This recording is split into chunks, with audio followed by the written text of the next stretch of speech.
What is up, you guys? Welcome back. We got another Trek road bike here. This is a Trek Pilot 2.1. Now, this bike series came out around 2008, this exact line. Now, this road bike is quite dirty in its condition right now. So we gotta bust it down, we gotta take it apart, and we gotta clean out the drivetrain. I gotta clean out, as you can see, well, I don't know if you guys can see that, but I'll put footage up right now. This is the condition it came in, and we're just getting it ready for the next buyer. So it got some, I can tell you right now, some rusted brake pads, some rusted bolts. The chain right now, honestly, with the chain checker tool, the chain seems to be alive. It hasn't gone up to the 0.75% yet, okay? It has some minor cosmetic wear on it, but we got a carbon fork here, and we got a carbon seat stay right here. Now, this will make it and makes the bike very, very light. And we got Shimano 105 with Shimano Ultegra. All right, guys? So we got the Bontrager seat bar, and we got these the classic Bontrager rims there with the low spokes. And this is, I believe, a 3x9, 8, 9, 10. It's a 3x10, so we got 30 speed up in this one. So as you guys can see, we also got the new bike stand. Very excited for it.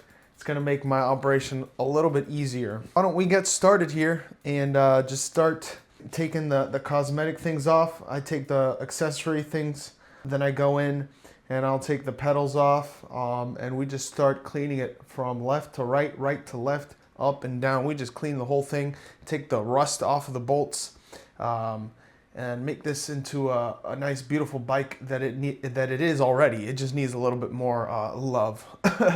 So why don't we get started here? All right, guys, so I just started by taking off these bottle cages. Now, again, this isn't a full bike restoration, but it is a clean and tune. So I got to get all these components out of the way. Start by taking the cable out, making sure not to fray the cables. Later, I encountered some fraying on the cables, and it was just a little bit of a headache. As you can see, a lot of these components are rusted. This bike, it looks like they just left it out in some type of garage or just literally outside, and it was just riddled with a bunch of dust. Now, these are really good brakes, rim brakes. Cane Creek is a very reputable brand here. So I just start by removing those rim brakes. Now, the rim brakes, those bolts that screw onto the frame, is very important to torque later on correctly. You never want to over torque one of these screws because the carbon fork and the carbon seat stay.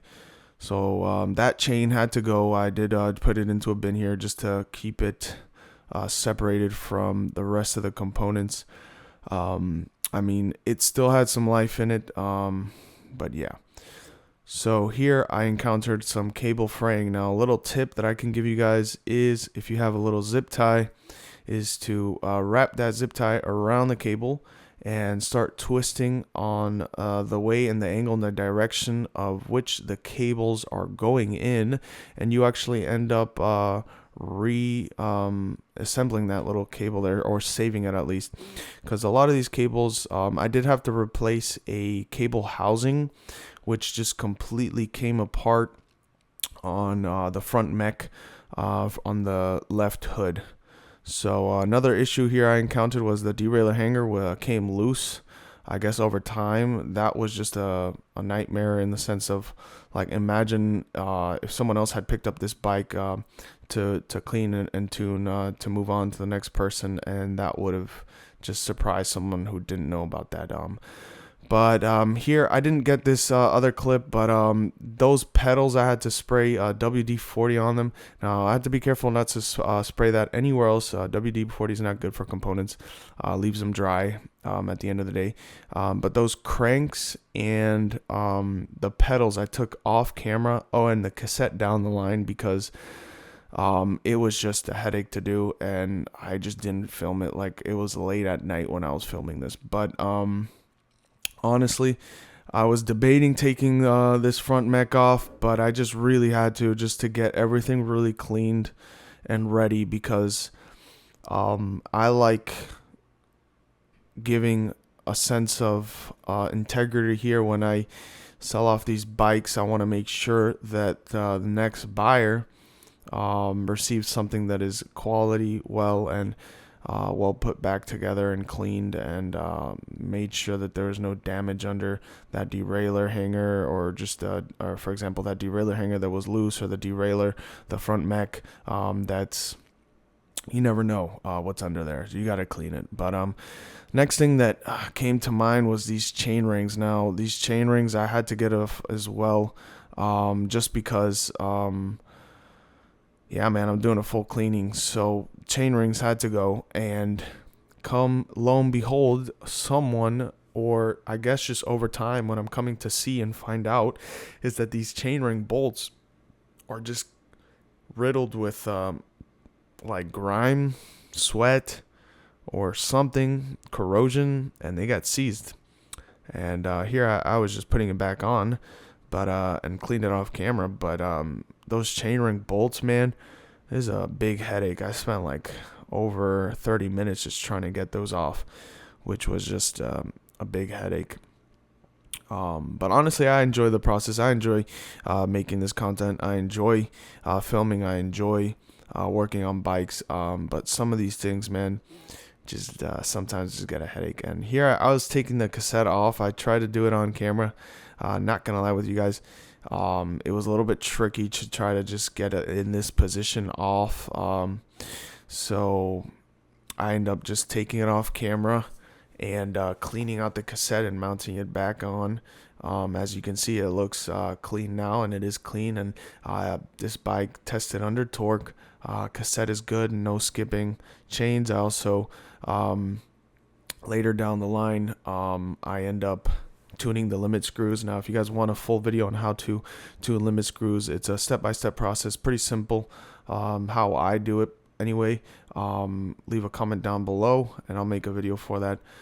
Next thing I tackled here was the drop bars. Now, little did I know, I was just looking at this thing and it was just disgusting. I had no idea what this was. It was just some yellow stuff under it, and come to find out, it's some type of Bontrager gel pad that sits under the bar tape. Now, this bar tape was dirty. It was nasty, man.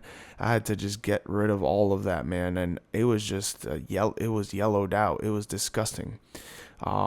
Supposedly, I guess Bontrager puts that on to make it comfortable. This Pilot is under that line of comfort riders. It appeals to that comfort audience.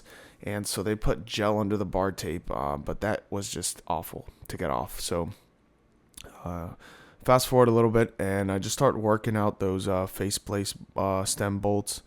Now, those faceplate stem bolts were also rusted. Surprise, surprise. And I end up just taking that off, wiping down with some degreaser that stem, because that stem was just covered with a little bit of rust, a little bit of dirt, just some stuff in there. So I just made sure I just wiped it down. Simple wipe down goes a long way. And I end up taking a spacer off the top and moving it to the bottom. So I just moved this Trek came with the steer uncut, which is really good. It appeals to a lot more people. I like riding my steer tubes cut and slammed, but not everyone else does. And so when you cut that, you limit the audience of or the target audience for people who are interested in bikes and want to look for bikes. So leave your stem uncut if you're gonna sell your bike. And then here I just want to mention, I don't have a torque wrench here, but over the years and over with the experience with bikes, I kind of have a feel for when I'm either over torquing or when I go and cross, if there's any type of like weird resistance, you got to be careful not to cross thread bolts. So I pretty much just am careful with this stuff. I am investing in more tools to come. I am also just investing in more things here. And here again, this is a carbon seat stay. Got to be very careful not to over torque it.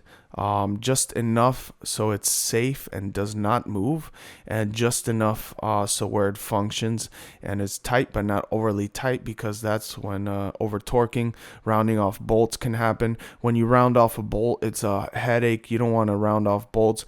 Allen keys, I use Allen keys, but you always got to make sure the Allen key is all the way in and you feel confident and you're not rushing work. That's when you can round off these bolts, and that can be a headache for the next person who owns this bicycle, or the next bike shop that comes in and reworks this bike. Now, I always offer and try to offer the most professional and with integrity service here, and I always just try to hand these bikes off in the best condition that I can get it in. And you know, for me, I spend quite a good amount of time each week just checking and running down these bikes. And this bike was already in an okay condition. It just mainly needed cleaning and tuning. And then a new cable housing for the left hood that was kind of just blown out. I pretty much tuned, and again I aligned the derailleur. If you guys want another video for that, I can show you guys how I like aligning derailleurs and setting limit screws. And this was a Shimano Ultegra, which is really nice component there on the higher end of Shimano. So then I pretty much just make sure that these cables are tight on there. Again, making sure not to round off any bolts, not to over torque. I put back on the pedals because anything that could be seized would be a headache to sort of just move on to the next person and weighing down my conscience. You know, I always make sure to offer my bicycles that are safe to ride, cleaned and tuned. And this bike was lovely in the sense that a lot of these components are good. This is how I like sourcing bikes. You know, I have yet to do a full restoration. I have built a bike up on my own. I know I'm talking a separate side story here, but this bike was really pleasant to work with. It didn't have anything other than the pedal being over torqued, other than I want to say the chainring bolts, and other than you know, the cable housing. You know, those were the main things, main fixes on this bike, and the cleaning. Everything else was pretty good. And those rims, the Bontrager rims, are really nice to look at. The low spoke, that's like 24 spoke, I think, hub. It's really nice. So I just start mounting everything, and I didn't record everything in this video as I had trimmed down this whole content from like 50 minutes down to like 13 minutes of footage. Alright guys, so if you enjoyed that content and really like this video, why don't you go ahead and drop a like on this video, and comment down what your favorite part of bicycle is. Is it the drivetrain? Is it the bars? Is it the seat post? Is it the saddle?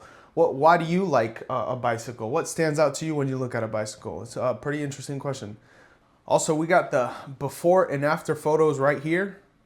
So the before and the after. So also, don't forget to subscribe. All right, so we're gonna get this ready for the next buyer. Catch you guys in the next one, all right?